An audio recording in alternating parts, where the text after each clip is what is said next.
El desierto es un lugar liminal, un lugar de paso, el cual se define a contraposición del resto de las cosas de este mundo. El desierto es la ausencia, el vacío, el silencio. Es un espacio geográfico crítico para la vida, donde lo poco que nace está condenado a soportar temperaturas extremas y la escasez de agua y alimento. Pese a todo esto, el desierto ha sido protagonista en varias tradiciones de una experiencia que insta a los seres humanos a abandonar la seguridad y la comodidad del mundo conocido para seguir la voz interior que los lleva al encuentro con lo divino.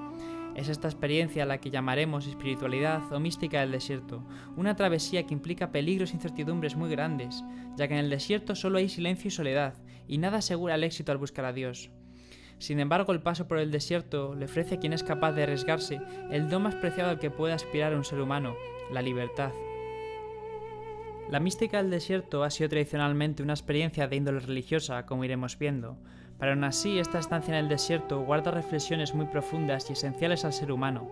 Recordando a los primeros monjes cristianos que se retiraron a la aridez del desierto, estos decían: «Cuando llegué al desierto lo que más me costaba era el silencio de la noche. No podía dormir porque no había ruido alguno, solo el silencio gritaba dentro de mí». Y esto lo decían los padres del desierto en los siglos III y V. Para nosotros, personas del siglo XXI, este silencio es incluso más angustioso. Por ejemplo, fue bien conocida la cámara anecoica de Microsoft, o mejor dicho, la habitación más sigilosa del mundo, tan silenciosa que incluso podías escuchar cómo la sangre fluía por tus venas y en la que si permanecías mucho tiempo te volvías loco, etc. Aunque realmente sí que era perjudicial porque la ausencia de sonido desconcierta, así que aunque parezca un oxímoron, lo mejor es el silencio pero con sonido. Ahora bien, esto que decían los padres del desierto nos toca muy fuertemente a nosotros que vivimos en el ruido, ya no solamente en el impuesto de la ciudad, sino el impuesto por nosotros mismos. A lo mejor ya no te puedes ir a dormir si no te pones un vídeo de YouTube, o no es lo mismo hacer un viaje en bus si no te pones música en tus auriculares o si no escuchas un podcast o lo que sea. Recuerdo que hace unos años, cuando hubo esta moda de volver a los pueblos aquí en España, había muchos urbanitas que volvieron a las ciudades porque su forma de vivir estaba ya muy alejada de la esperanza de vida rural por la que dejaron sus hogares. Como si volver al campo fuese esa habitación del silencio o ese desierto que refleja en la forma de las dunas un espejo en el que te das cuenta que no puedes convivir contigo mismo. Es en ese momento en el que entiendes que todo es una distracción que evita el encuentro interior y que ahora atrapado en la arena del desierto no puedes huir de la propia alma. Por ello cobra sentido la frase de San Antonio Abad: «Hay quien huye de los hombres pero no se aparta de sí mismo. Si no hallas la paz en ti, el desierto no te la dará». Al final la idea es clara. Este paso por el desierto, tanto voluntario como impuesto, es una fuente de revelación y es una ventana que nos invita, como nos invitaba el oráculo de Delfos, a conocernos a nosotros mismos. Como le pasó a Antoine de Saint-Exupéry, perdonen por mi francés, el autor del Principito, que impregna su obra con su propia experiencia perdido en el Sáhara en 1935. Allí sufrió deshidratación y vívidas alucinaciones durante 3 días hasta que un beduino le rescató. Esta experiencia marcó mucho su obra, sobre todo porque el motivo de su estancia en el desierto fue por tratar de romper un récord de vuelo por el que ganaría 150.000 francos. Pero esto es algo que trataremos más adelante. Ahora, para comprender mejor esta experiencia del desierto, vamos a tratarlo con mayor perspectiva histórica. Para ello, primero debemos entender el Éxodo, el largo viaje de purificación del pueblo judío antes de entrar a Canaán, la tierra prometida.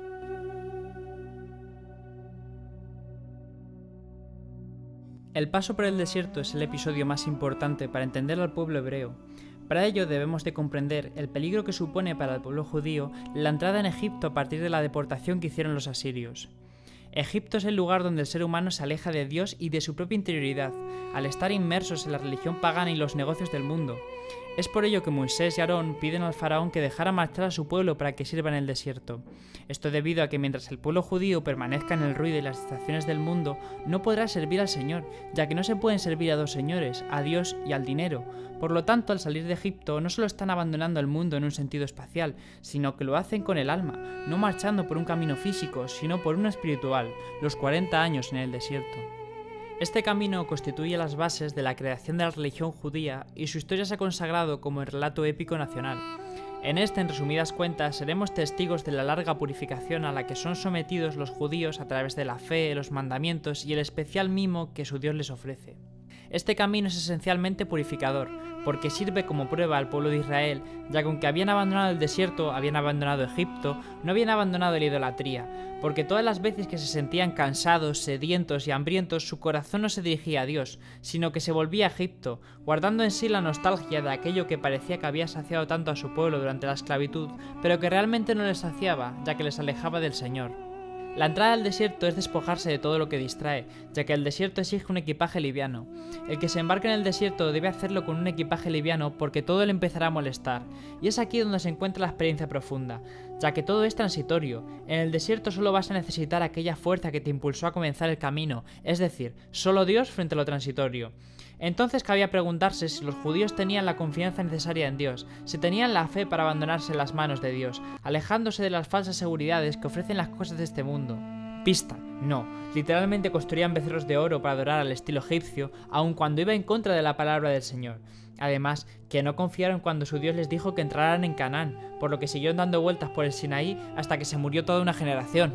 Al final el desierto se nos muestra como un lugar que aterra, pero que al mismo tiempo fascina con su llamada. Básicamente dos fuerzas mueven al ser humano a tomar contacto con lo divino. Por un lado la majestuosidad y la distancia omnipotente que supone un misterio radical al ser humano, y por otro la fascinación y el deseo de unirse con ella, lo que viene a formar entre sí una extraña armonía de contraste. Ahora bien, para retomar el vídeo en una dimensión tan cristiana, ya que los colegas de la universidad van a pensar que soy del Opus Dei, sería más prudente no hablar tanto de Dios a quien no podemos comprender y pensar más en nosotros, a quien sí podemos comprender.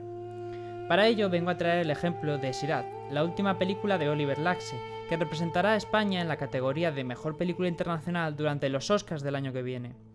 Por ello vamos a empezar con que Sirat es una película de carretera, género que comparte con Mad Max o Rain Man, pero a diferencia de estas esconde una mayor capa de profundidad, ya que respecto a otras de su género, el espacio transcurrido no es solo físico, sino que al igual que el éxodo en el desierto, es un camino espiritual, como precisamente podemos ver en el significado de la palabra Sirat, como el cruce que los musulmanes deben de pasar al llegar al paraíso.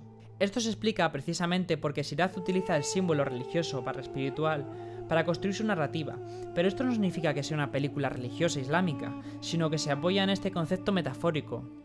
Resumidamente, por si no visteis la película, esta cuenta la travesía de un padre y un hijo por el desierto del Sáhara para encontrar a su hija barra hermana que está perdida en una rave.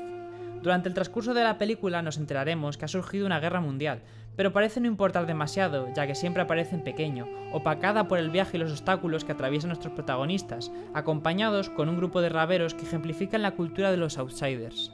Curiosamente, su viaje empieza por la decisión propia de permanecer en el desierto, ya que frente a los peligros de la guerra y el miedo, eligen continuar buscando a la hija, aun cuando las esperanzas son pocas o ninguna de encontrarla.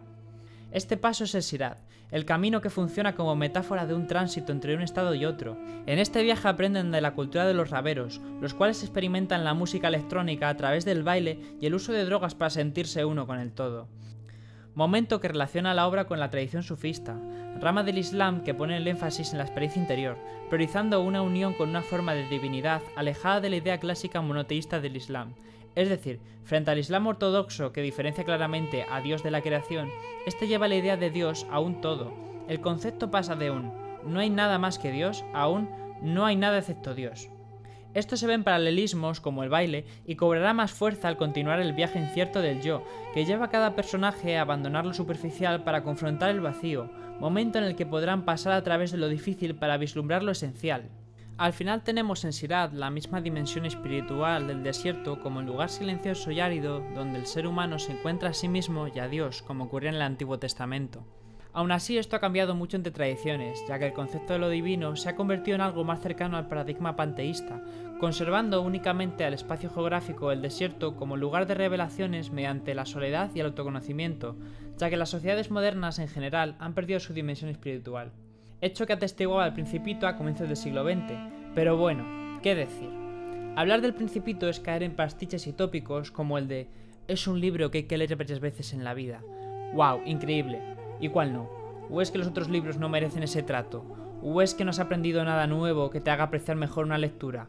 ¿O es que un libro es un artículo monouso? Ya me dirás qué sentido tiene esa elección, pero bueno, como ahora se coleccionan lecturas, aunque también te digo que es algo natural. Del mismo modo que aquel que es joven quiere vivir todas las experiencias que pueda, aquel que es ya anciano prefiere deleitarse en sus recuerdos, consciente frente al joven de que no le queda tanta vida. Es decir, sabiendo que no tienen tanto tiempo de vida, prefieren leer aquello que ya conocen y les gustó en vez de aventurarse a lecturas nuevas. Pero en fin, normalmente cuando la gente habla del Principito, ya que es una obra mainstream, habla de conectarse con ese niño interior que todos tenemos y que representan con el Principito, creando una lucha dialéctica entre los adultos y los niños, lo cual no me parece el enfoque correcto. Además que en las lecturas más superficiales de la obra se obvian muchos factores importantes, como es el caso del desierto, que es el tema que estamos tratando.